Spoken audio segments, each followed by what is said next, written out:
Good afternoon, and thank you all for coming.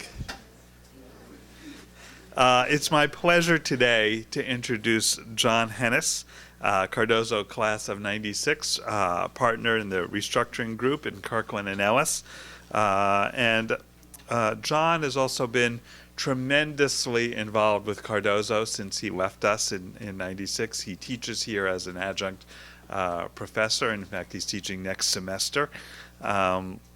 He's also chair of the Henes Center Advisory Committee and works closely with the center to create programs and events. A couple of years ago, he did a great series of conferences. Some of you, if you're 3Ls, were here on sovereign debt and really the crisis facing states and municipalities, which unfortunately has all come to pass, at least with respect to Detroit. In 2012, he won the Alumni of the Alum of the Year Award from the Cardozo Alumni Association. And so I'm not going to tell you more about his story because I think I'm going to leave it to you, John. But really, I'm delighted that you're here with us today. Thank you so much for all the help that you provide to the school, to the center, and to all of us. Thank you. Sorry, I'm already damaging the visuals. How's everybody doing? Good, good, good.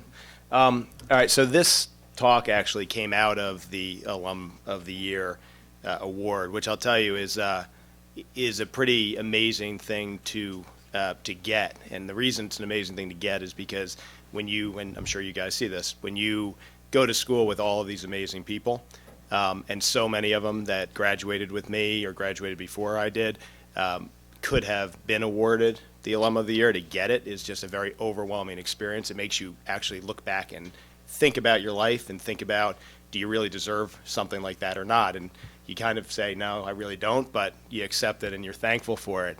But when I was sitting with Dean Diller and Pat for lunch one day before the award, before the event, before the dinner, I can't remember which one of you asked me, but one of them asked me, how did you get here?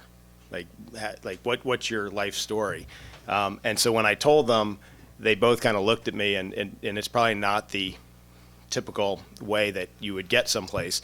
And they both said, that's a really good story to tell. Now, I don't know if it is or not, and you guys will let me know after this, but I'm going to tell it. So let me start with this. Ignore that thing. So today, where am I? So first of all, I'm just busy. Okay, so I'm married. Katie knows this. Katie knows my kids. Sorry, Katie. I've got 4 kids. I've got a 5th on the way in March, which is very overwhelming, by the way. And so that in and of itself is busy, and there's a lot of work to be done. I'm a senior restructuring partner at Kirkland and Ellis. I worked on some of the most high-profile restructurings around, leading those cases. We talked about being an Alum of the Year. I'm on all kinds of different boards and involved with different organizations. I've been on CNBC and Bloomberg and CNN. I publish articles. I do all of these things. Now, why am I telling you this? Right? I'm definitely not telling you this because I want you to be impressed with me at all. But I think that if you looked at this, you could say, all right, so John must have done well in school his whole life, must have really worked hard his whole life, must have really focused on, just being very ambitious always. And as you'll see, that's completely not true and not right. And I think there's lessons in that, hopefully, for everybody. So I want to start with an anecdote or a quick story. I was a summer associate at Weil Gotshal. And when I was there, after being there for about a month or so, I was sitting with my best friend from the summer class. And we were at some event and we were having a drink. And he looked at me and he said, I'm really depressed right now. And I said, why is that? And he said, well, look at me. Okay, this is him. He said, I studied really hard, okay, when I was in high school. And I got incredible grades. And I got almost perfect score on my SATs. and I went to Harvard, right? The #2 college in the entire country, according to U.S. News and World Report. And he said, and then when I was at Harvard, I studied really hard. I got great grades. I got almost perfect LSATs. And I went to Yale Law School. It's the #1 law school in the country. And here I am.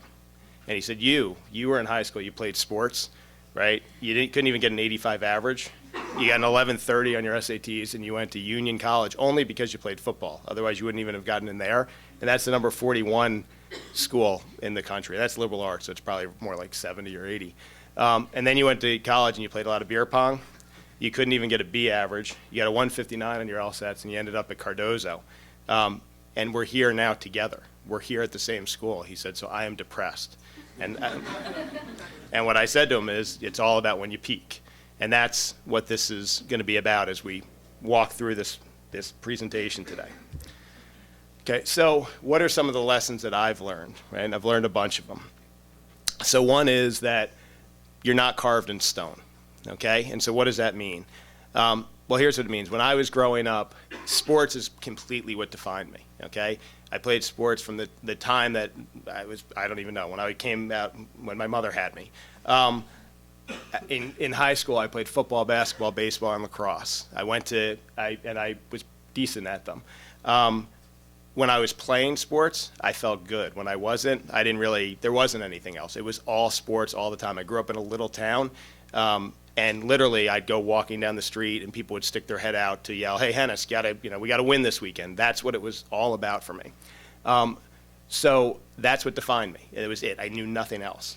I did do other things, but again, related to sports. So I learned pretty early about it felt good to volunteer, but again, it was because of sports. So when I was in high school, we would volunteer at the Special Olympics in the VA hospital, and we would go and do those types of things.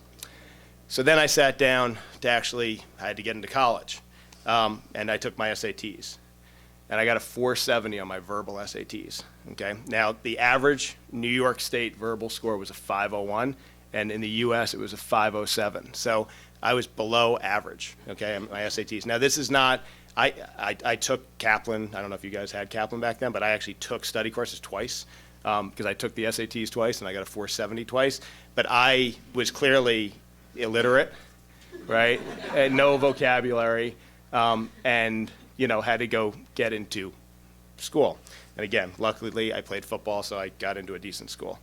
So obviously, and we'll get into this, but since I'm a lawyer and have to use my words and write and things like that, you can overcome anything. Change the grade. I don't know if you guys may be too young also, again, for the movie Clueless. I have no idea. No? I don't know.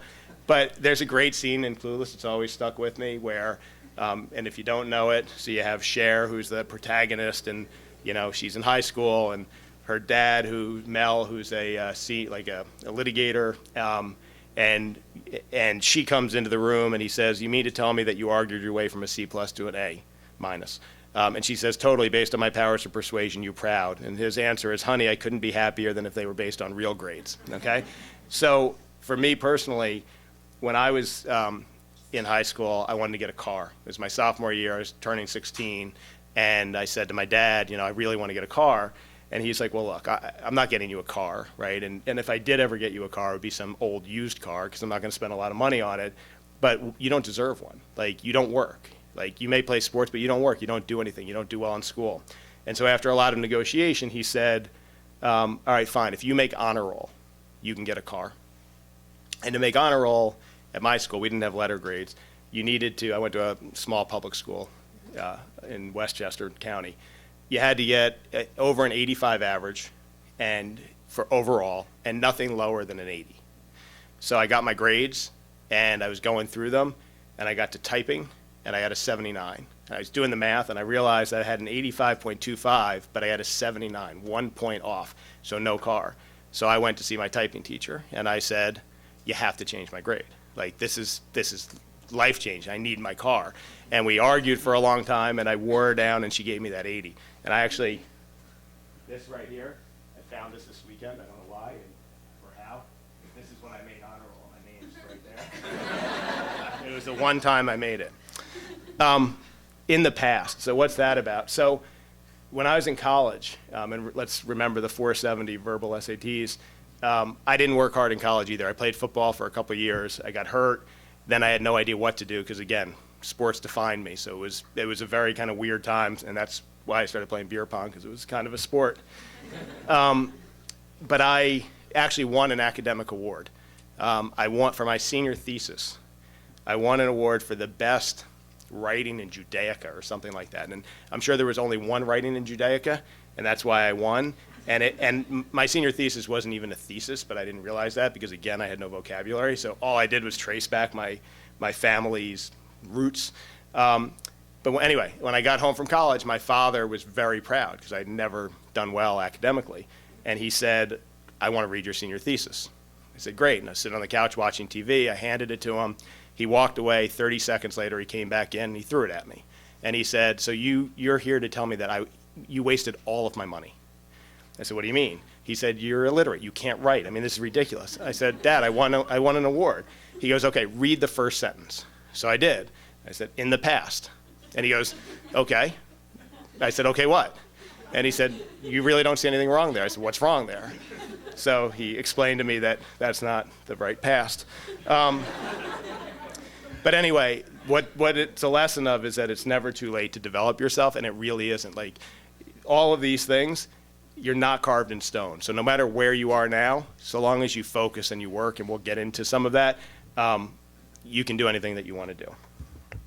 Okay, so right now you're all sitting here, and I don't know how many of you have jobs, don't have jobs, what you're thinking for the future, but whatever you are thinking, there's a lot of paths to take to get to what's going to make you happy and have you be successful.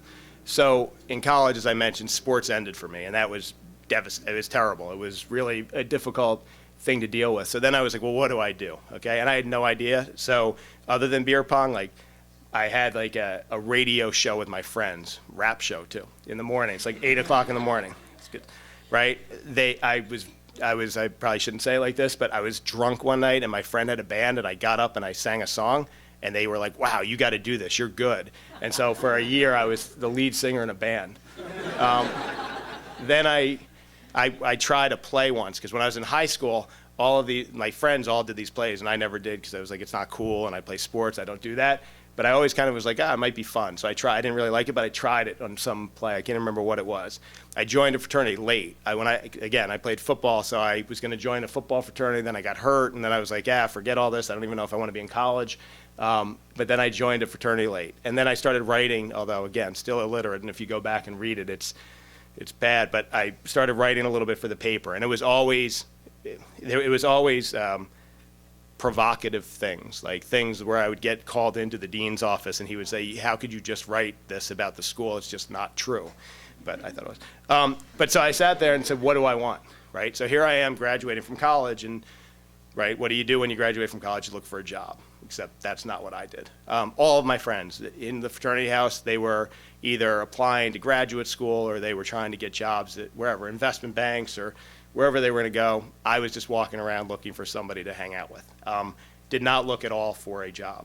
I made a lot of comments about things like I'll go out to Hollywood and run a movie studio, things, but it was nothing real. It was all this very delusional, weird thing going on in my head.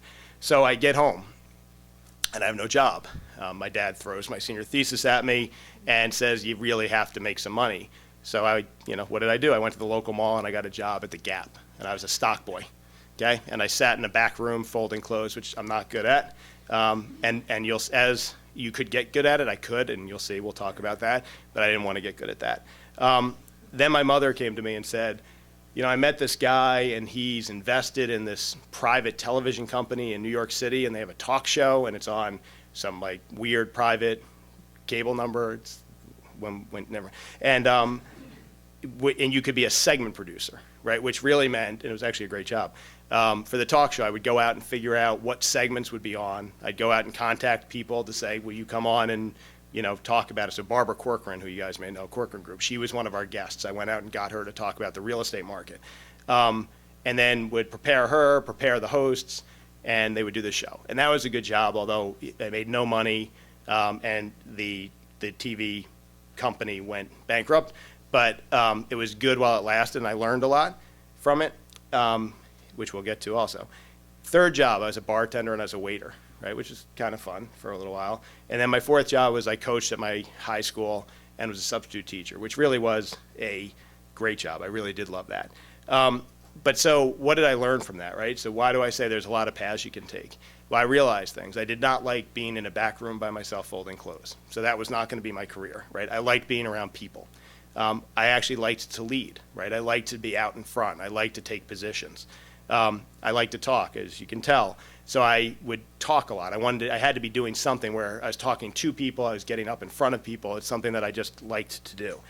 I like broad storylines in life. Like as much as lawyers need to be detail oriented, and I can be, that's not what I like about being a lawyer. I like the stories. And in what I do in restructuring, I like the dramas and the stories and being involved in those things.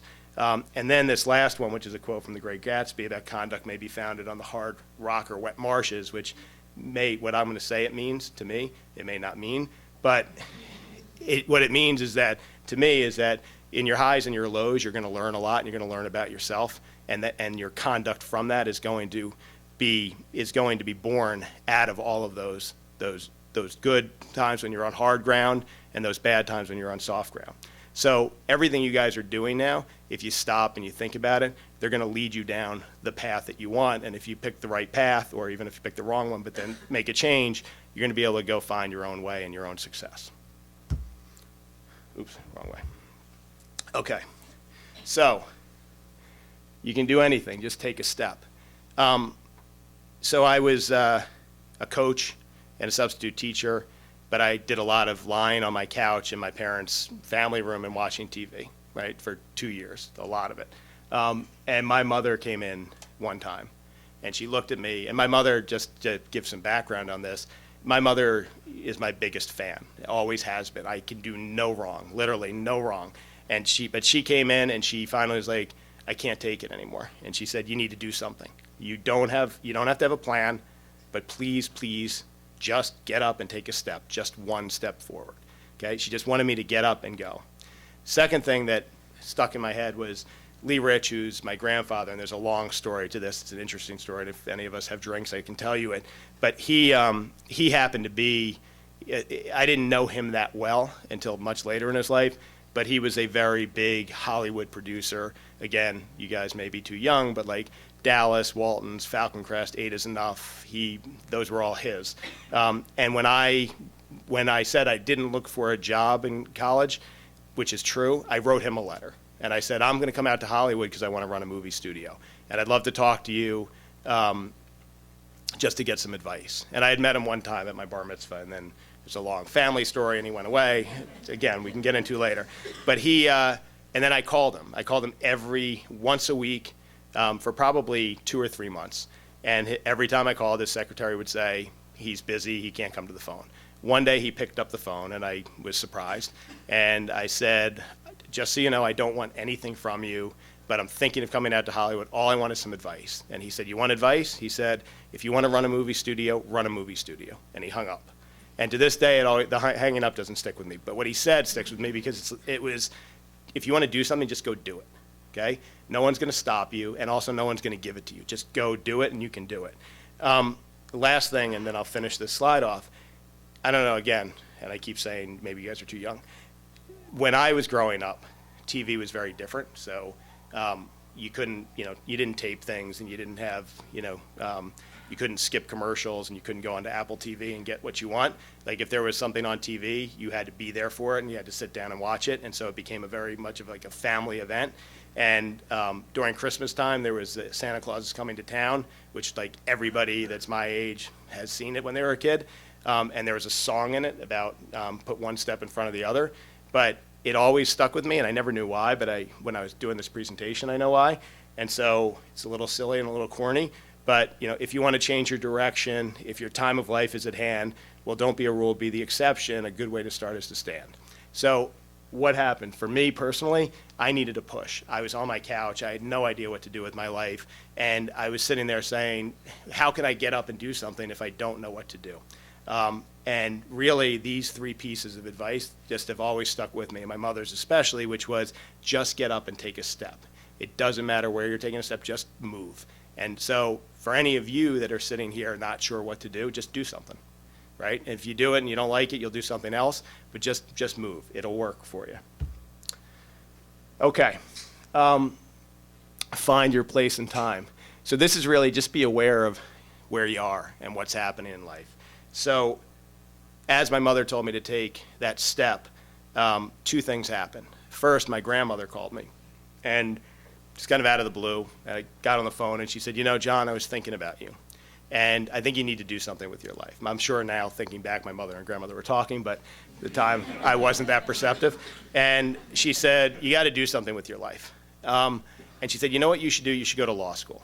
She's like, you're relatively smart, and you could do something, but you'll get that degree, and then you can always have it, right? So you'll always have a job, because even if you just go out on your own, you'll have something. So I think you should go to law school. Hung up the phone with her, and then my best friend from college called. He happened to be in law school down in Tulane, and he said, I was thinking about you today. I was in this class, and there was this big debate going on in class, and I was thinking about how you would have loved to have been there. You would have loved to have been in the middle of it. I really think you should go to law school. So I took all of that, and I said, okay. My mother told me to get up off the couch. My grandmother and my best friend called me on the same day and told me to go to law school, right? It's fate, right? So I'm going to go do it. And so I did. And I got into Cardozo. Now, I didn't know anything about law schools. I didn't really focus on it. I just applied, and Cardozo happened to be the school that I got into. So I came here. And I walked in, I guess a long time ago, August of 1993. And a number of things happened when I got there.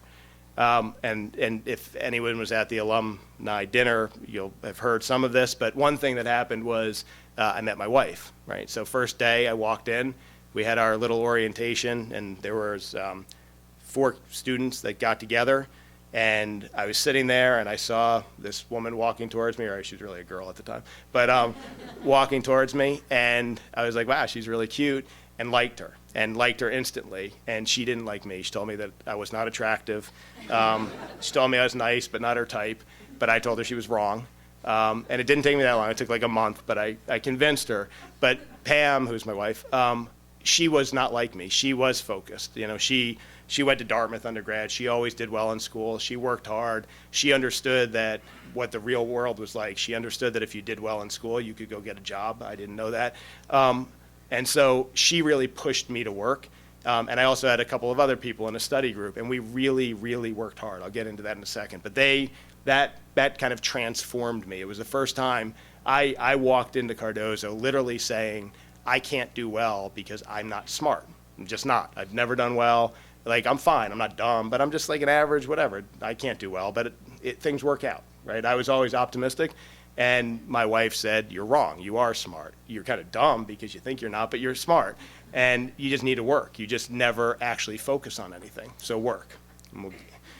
Second thing was the dean at the time, Dean Macchiarola, who unfortunately passed away recently.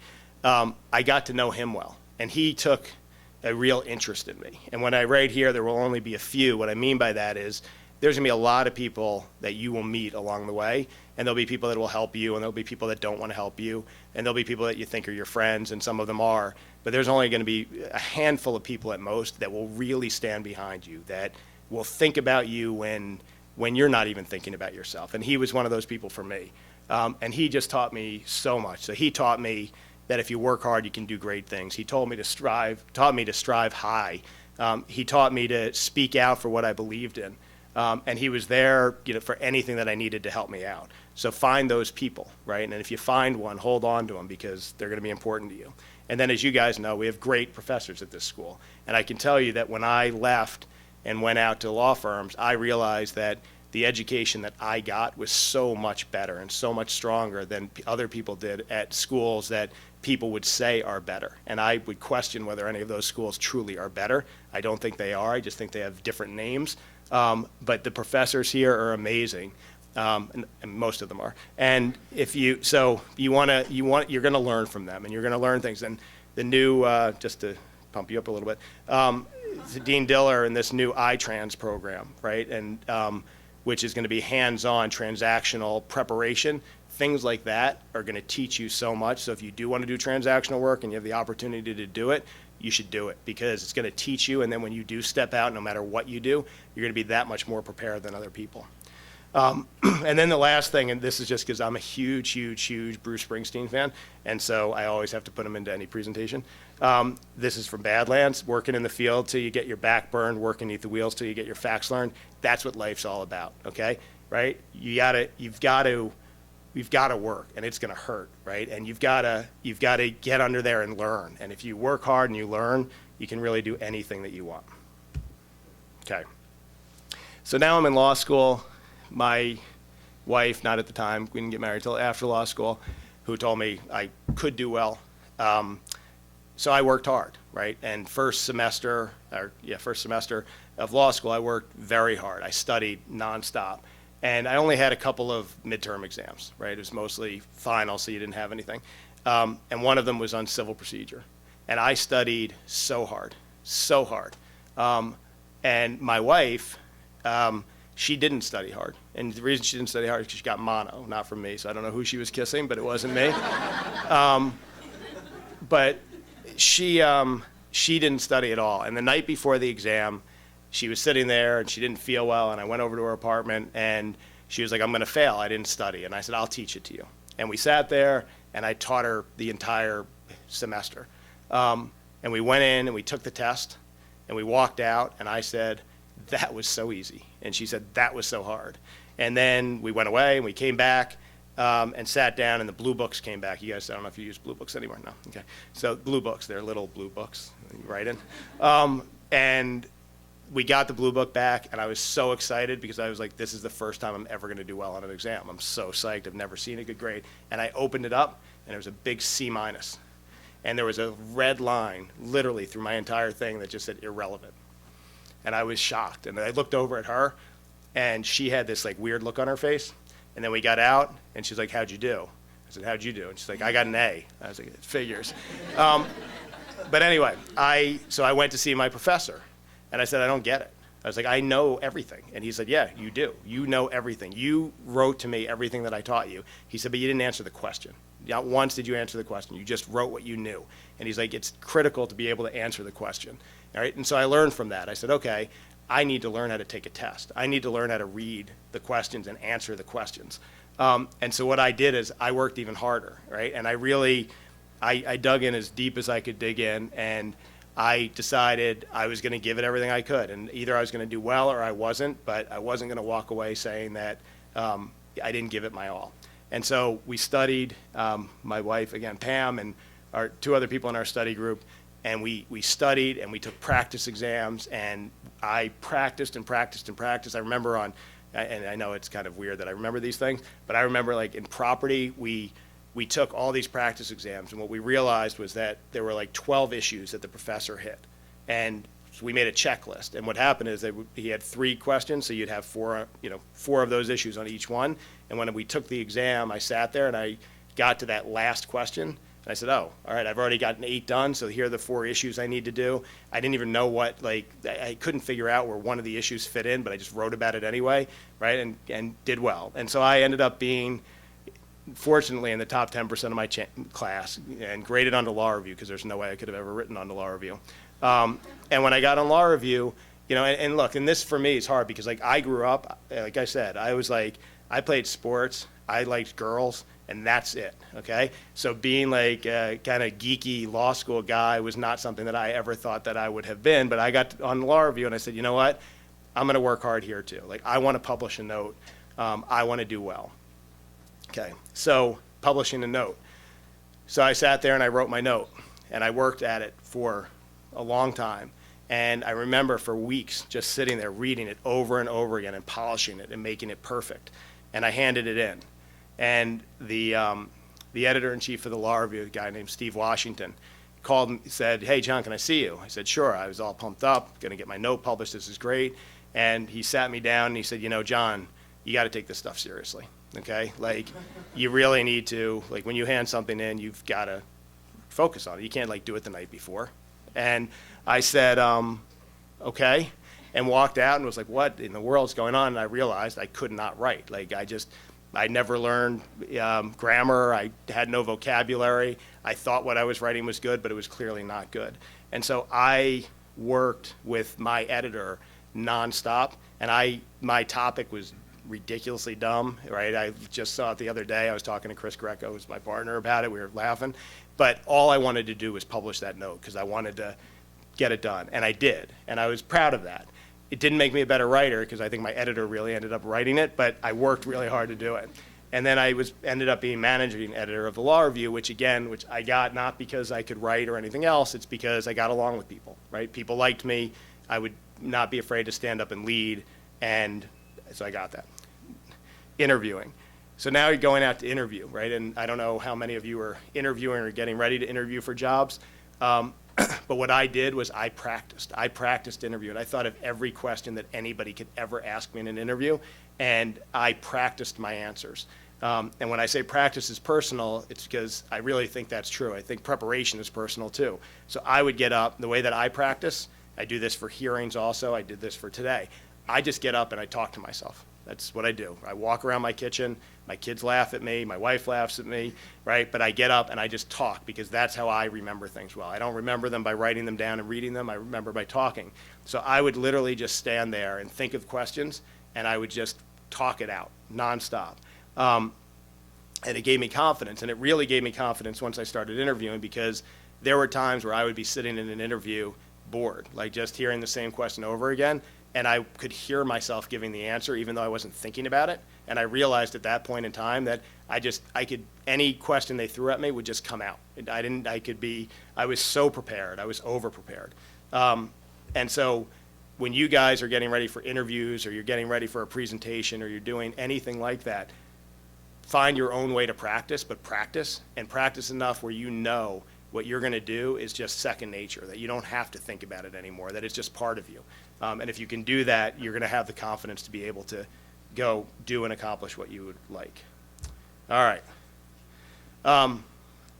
So you can do it if you do it your own way.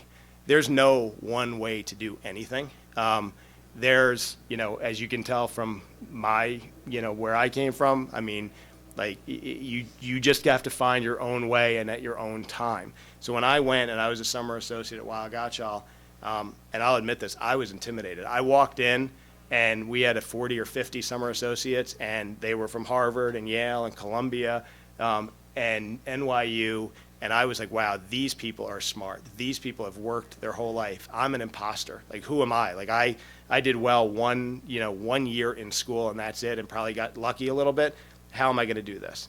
And so when I walked into Weil Gotshal, and summer associate jobs are fun, and I had a lot of fun, but I worked hard. And what I did first, and I should have written this, but it's important, the first assignment I got, I told myself I was going to do it perfectly. I was going to do it. It was going to be the best assignment anyone had ever done. And my view was that if I handed that assignment in, and that partner read it, and that partner said, wow, this guy's good, they're going to go into a room, because this is what they do, and they talk about people, and they'd say, wow, this Henes guy's really good. And that would be it. I would get the benefit of the doubt for the whole summer, right? That's all I needed to do. And so I worked hard, and I handed that in, and I did a good job on it, and that's what happened. All of a sudden, I was one of the stars of the class, and I could do no wrong, and then all they wanted to do was take me out. I didn't even have to work anymore, right? And that's a good place to be, by the way. But I focused on my strengths, right? My strengths were really, again, just getting along with people. I went in, and people had confidence in me, right? And I walked around, even if I didn't feel it all the time, not cocky, because you never want to walk around cocky, but I walked around being like, okay, I do belong here, even if I didn't think that I did. And I was friendly to people. Being friendly and polite goes so far in life. Just saying thank you to people and saying please and reaching out and helping somebody from time to time. One, it makes you feel good. Second, it makes the person feel good. And third, it's just good karma at the end of the day. But here I was, and I think a lot of you guys are probably thinking this too. What should I do, right? Do I do litigation? Do I do corporate? If I do corporate, what type of corporate? Should I do tax, right? I had no idea. I didn't know anything. And so the only thing I thought I wanted to do was M&A. And I thought I wanted to do M&A because in corporations, I read all the cases about the takeover guys and going in and taking over a company, and it seemed really exciting to me. So I was on the subway going to work, reading the paper, and there was an article that Weil Gotshal was representing Westinghouse in the Westinghouse-CBS merger, this big merger that was taking place. So I got to the office, and I called the summer person and said, I really want to, I want to work on this matter. And she said, great, here's the partner you should go meet with. So I went to meet with the senior partner, And I sat down and I was like, all right, what are we doing? Let's go. Let's get moving. This is great. I'm really excited. And he goes, okay, here's what's happening. He said, so the business people are over at CBS's offices, and they're meeting right now, okay? And they're going to call us when the deal's done. And what we need to do is we need to focus on some of the documents and some of these details. And I said, well, why aren't we in the business meeting? He's like, well, because we're the lawyers. And I was like, okay, that sucks. That doesn't sound good. And so I sat there like looking at reps and warranties and this agreement. And I was bored out of my mind, and I was like, this is not what I'm going to do, right? I think it is. There are people that love doing it. It wasn't for me. Then this restructuring, bankruptcy thing, I didn't know anything about it. The only reason that I even tried it was because another Cardozo grad who was a year senior to me, who was at Weil, said they're really fun people. So, okay, and I sat on their floor, and I went and did an assignment. And Harvey Miller, who is literally the king of bankruptcy, I mean, he's probably 80 now, still working, better shape than every one of us in this room, but really created modern day bankruptcy. I went to a meeting with him. And he, unlike the corporate partner, he was the meeting. He was in the middle of it. He was the one directing it and leading it. You know, the CEO of the company was looking to Harvey for, what do I do now? All of the creditors were looking to Harvey to saying, okay, how are we negotiating? When are we starting this? And I said, based on my personality, that's what I want to be. I want to be in the middle. I want to be the person that's standing up and leading things. I'm not going to be the person who's sitting behind the scenes just drafting things. It's just not who I am. I won't be happy doing that. But getting up and walking into a room and being able to bring people together, that's something I could do. And then in restructurings, it's very chaotic because, you know, you have a company that's not doing well. There's only so much value. You have all these creditors that are, you know, all want their piece of value. And you've got to create some order out of that. And that's something that I thought that I could be good at. It was something that interested me. And with 4 kids, bless you, with 4 kids, I'm very good now at taking chaos, actually, because I'm actually not that good at it. You could ask my daughter this morning when I told her she should go to boarding school, because she wouldn't listen to me. Turn weakness into strength. Okay, so when you're thinking about your future and the skills that you need, like what are they, right? And again, thinking about what interests you, what your passions are, what you're good at, what you want to be good at, and then things that you're not good at, but that will be helpful, right? So for me, one was speaking in public, okay? And I put this Jerry Seinfeld quote, and I won't read it exactly, but I always thought it was funny, right, where he says that, you know, they did this study, and they found that, well, I will read it to be better. According to most studies, people's #1 fear is public speaking. #2 is death. Death is #2. Does that sound right? This means to the average person, if you go to a funeral, you're better off in the casket than doing the eulogy, okay? And my example of that was Dean Macchiarola again.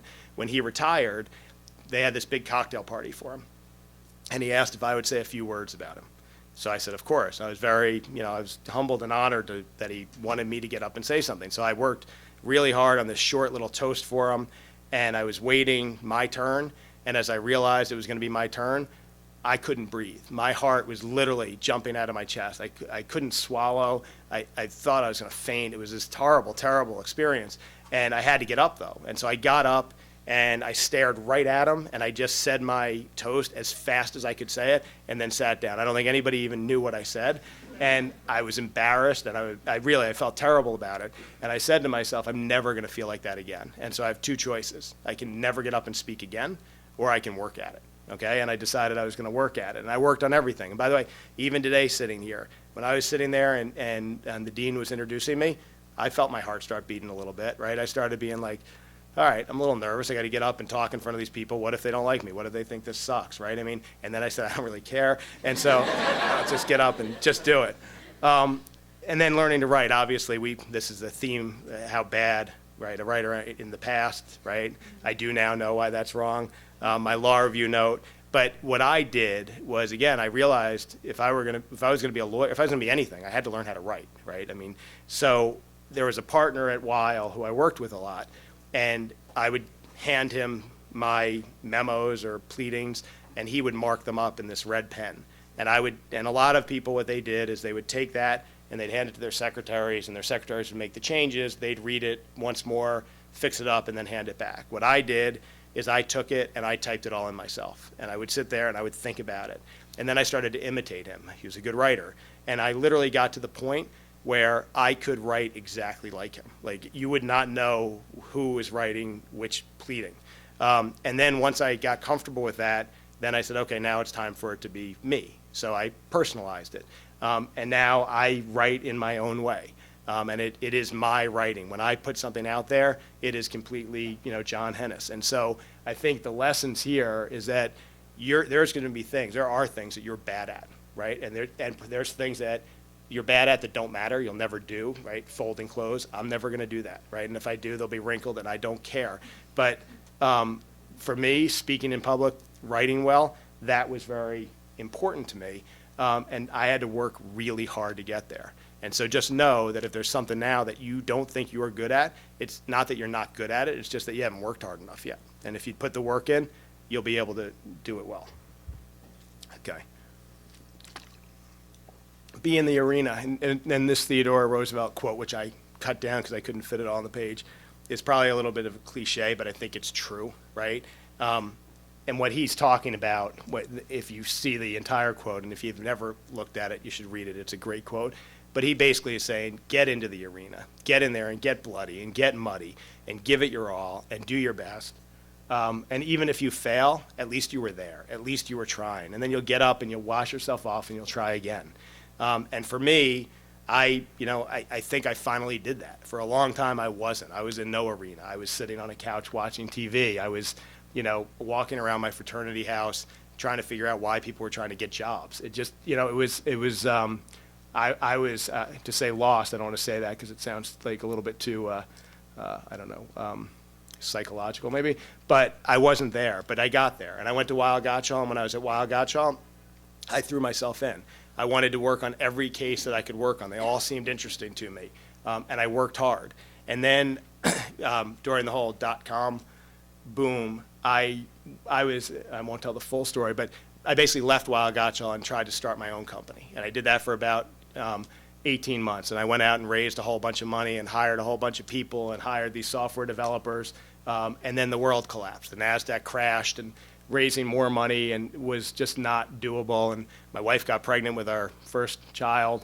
And so I had to do something, okay? But going back to that, but when I look back, the lessons I learned from that, I so don't regret it because I took the chance, right? I jumped in and I said, okay, I'm going to go try to do this. And I did fail, and it didn't work. And I never really even had a business. And truthfully, I was delusional in many ways. My wife always used to say, how can you call it a business if you don't make money? Isn't that the purpose of a business? And I was like, no, you don't understand what you're talking about. It's not about making money. It's about other things. And then when I left, I said, well, what am I going to do now? I said, well, I don't want to be a lawyer, right? I tried that already. I really liked this whole entrepreneurial thing. So I need to find something else to do, but I need something stable because now I'm going to have a kid and I got to be able to pay for that child. So I went back and said, okay, I'll go to a law firm. I'll do it for a year and then I'll figure out what to do next. And when I was interviewing with law firms at Kirkland & Ellis, the Kirkland & Ellis culture is entrepreneurial. And the guy who still basically runs our firm now, he told me, he said, John, we've got 4 people in New York that do restructuring. I want to grow it. And you can be part of it. You can be the guy on the ground floor. And the 4 we have aren't really that good, and they're probably not going to be around, and they're not. But go build it. We want to build New York. And so I said, okay, I'll try this. And to Pam, I said, I'm going to do it for a year. Well, now it's almost 13 years later, and I'm still there. And we went from those 4, and now we have, 40 in New York? So everything he told me was true, and we did. I'm sorry, that's Chris Greco. He's a partner of mine at Kirkland. And we grew it, right? But I went in, and I jumped in, and I was in there, in the arena, taking chances, trying things, right? That don't regret. So CNBC, when the world collapsed in 2007, a friend of mine who used to run CNBC called me up, and he said, I have 2 questions for you. Have you ever written for anything non-legal, and have you ever been on TV? And I said no to both. And he said, okay, I want to try to do both of those things because we need somebody who can talk about bankruptcy because that's all anybody's talking about now, and so we want you to try it. And I did, and the first time you go on TV, it's nerve-wracking and exciting and weird, but it was great, and I wasn't sure I should do it, but I decided to try it, and I decided to start writing, and which I also found that I really enjoyed. and I teach the Cardozo class. And when I say do good, and then jump in and try to just help people, right? Like try to give back, right? And when I think, again, I think there's only a few people that really have been completely behind me, and that's understandable. But I've also watched people, give their heart and souls to charities, right, and work hard. And so when people call me up and say, will you make a donation? If it's a friend that I know has really given their all to something, I always write that check. I'm always there because I just think it's the right thing to do. And so I've gotten involved with all of these organizations. But get involved with things. You learn from all of them. You meet people, right? You do good, and it does good for you too, right? I mean, there is a give and take. There is a quid pro quo in some ways, and that's probably too strong. But when you go out and you do these things and you meet people, they will open up doors for you as well. All right, so I started off saying it's all about when you peak, but it's not completely true because, if I got to the point when I was a summer associate and that's when I peaked, then I wouldn't be standing here right now, right? It's about, you got to keep peaking, right? You never stop peaking. And so just a few things on these quotes. This first quote, about, and I'll read it just in case people can't see it. We should not judge people by their peak of excellence, but by the distance they have traveled from the point where they started. Okay, so I'll give an example. I was talking with Chris about this morning. If let's say you come from an incredibly wealthy, well-connected family, right? Okay, but you're the daughter of Barack Obama. I hope you go to Harvard. I hope, right, if that's where you want to go, because you will. You're going to get in, okay? If you want to go get a job at Goldman Sachs, you're going to get that job at Goldman Sachs. You don't have to do anything because you just happen to be the president's daughter, okay? So you could sit there and say, wow, that's really impressive. She's at Goldman Sachs, but it's not that impressive, right? What would be impressive is, a kid that grew up with nothing, that worked and clawed and fought his way for everything that he could, and now he's at Goldman Sachs or she's at Goldman Sachs. That's impressive. So don't just look at somebody and where they are and assume, right, okay, this person is great, right? Look at where people have come from and where they've gone. And then once you get there, you can't stop, right? It's real easy to stop. It's real easy to say, I'm real proud of myself now. But if you do that, you're not going to be proud of yourself later. You got to keep fighting. And John Wooden in this quote just says, it takes real character to keep working as hard or even harder once you're there. And John Wooden was UCLA's basketball coach forever and one of the best, not just basketball coaches, but he's got books that if you ever need inspiration and just kind of a direction in life, it's worth going, and downloading a book and reading it. But it's really hard once you've made it, right, in your mind to keep working because you said, well, I've already made it. But you've never made it because if you stop, then it's over. This yesterday's gone, the road is calling, today is the day, which is a Boston Don't Look Back song.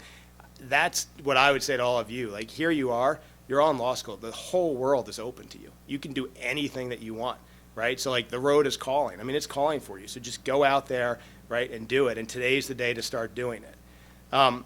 This one's not a quote. I just wrote this, but and I'll use this with respect to the alumni dinner, the award dinner. Right, achieving success is gratifying, right, and the recognition of success by others is overwhelming, and it is, right. You achieve something, you feel good about yourself, and you should, right. If you worked hard and you achieve something, you should feel good about yourself. You can pat yourself on the back a little bit, and then when other people recognize it, that's a great feeling. It's an amazing feeling, but it goes away, right. So when that dinner, it was one of the best nights of my life. There's no question about it. Because it was incredible to get the honor. It was incredible to stand up and see all of my friends, my family, my colleagues all there, wanting to be there with me, wanting to share in that. And I got up and I got to give a little speech, and it felt great. And then I woke up the next morning and it was gone, right? Because what was I going to do next? And if I wasn't ready to go and take the next step, I would have sat there and felt bad. And it happens to people. It happens all the time. So you can never stop. You just have to keep going. And then this book, by the way, Carol Dweck, I know it's a terrible last name, but she wrote a book called Mindset. She's at Stanford, and I would recommend it to everybody. It's a life-changing book. But she said becoming is better than being, right? And I think that's what it's all about. Like, it's not just about being, it's what are you going to become, right? So you want to go out there and try things, take the risks. Okay, last one, we're almost done. So aim high, throw your hat in the ring, and no regrets, okay? So yesterday is yesterday, right? And it is. You can't do anything about what happened yesterday. It happened. It's done. It's gone, right? So you may have done the worst thing in the world yesterday. Okay, well, you can't do anything about it. You can't go back and change it. You can only change what you're going to do now. Okay, there's always time, right? I could imagine sitting, in your shoes, and I don't know, for instance, I don't know who's done really well. I don't know who has jobs already and who doesn't have jobs and who's sitting there feeling discouraged, but it's not too late. Like, there's always time to go do something great, or not even great. There's always time to just get started. And when you should start now. You don't, again, I know I said this, but you don't need to know where you're going, right? Just go take a step, go try something, start walking down a path, right? If you get blocked, you'll go a different way, but at least you'll get moving and you'll definitely learn along the way. It's not about doing what's easy, it's about doing what's hard, right? Easy stuff is always gonna be easy for you, okay? For me, like with sports, it was easy. Now, I should have worked harder. I could have been better if I had worked harder, but growing up in my small town, it was almost too easy for me, right? And I never had to work, right? But it's about doing the hard work, right? That's where like the fulfillment will come also, is when you actually sit back and you say, this is really hard for me, right? Like, I will tell you, getting up here and being able to talk in front of all of you, when I say something and you guys all laugh, that feels good, because I couldn't have done that before. You could have laughed at me, but it would have been for a very different reason. And it was hard though. It was hard to be able to do that. And there's no shortcuts. Life is really long, okay? I mean, it's cliche to say, but it's a marathon. It is not a sprint. Like, we all want things, and we want things now, and that's okay, and we should get certain things now. But at the end of the day, it's a long life, right? It just keeps going. Follow your passion, right? Persevere and think long term. Think about what you really love. Think about what you love to do. Think about who you are. Think about what gets you up in the morning and makes you feel good, and follow that, right? Because then you're going to be happy. You're going to be successful, right? People do. They try to follow the money, right? Because you walk around and you say, oh, I want things. But at the end of the day, you can have things. Certain things will make you happy for a certain period of time, but it's following your passion. It's feeling good when you wake up in the morning. It's wanting to get out of bed and go to your job, or wanting to get out of bed and go be with your kids or with your friends. I mean, you got to follow your passion and just work through it, and just keep working to make that part of your life. And then the effort will be worth it.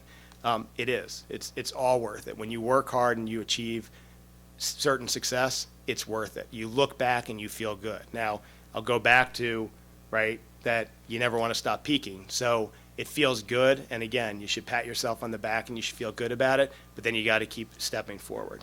So I think that's all I have to say. So anyway, that's what I have to say, and I'm happy to answer questions, or if you have comments or critiques or thoughts, all of those things. I'm here as long as you want me to be. Thank you.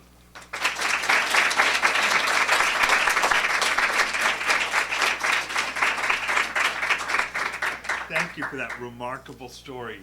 Questions, comments? And if you don't have any, that's fine too. No, they'll have some. Okay. Won't you?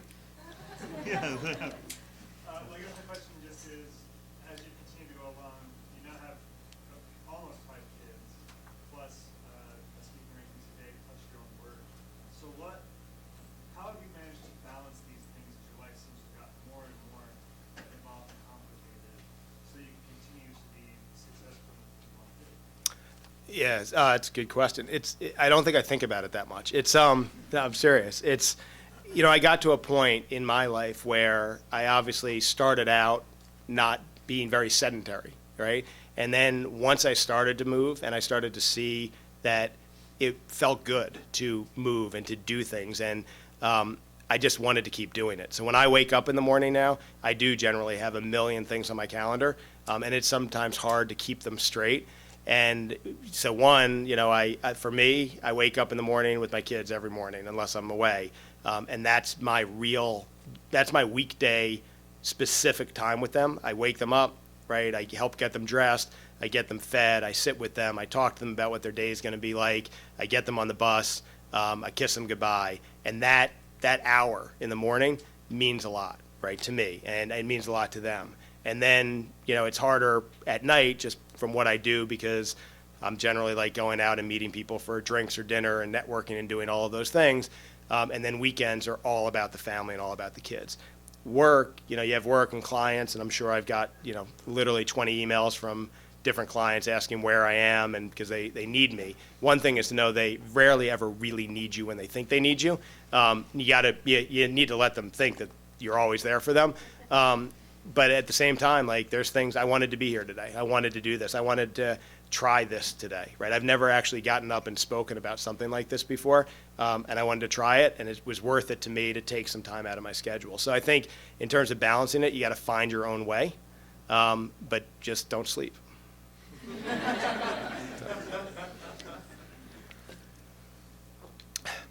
Anyone else? All right. Good. Thank you very much.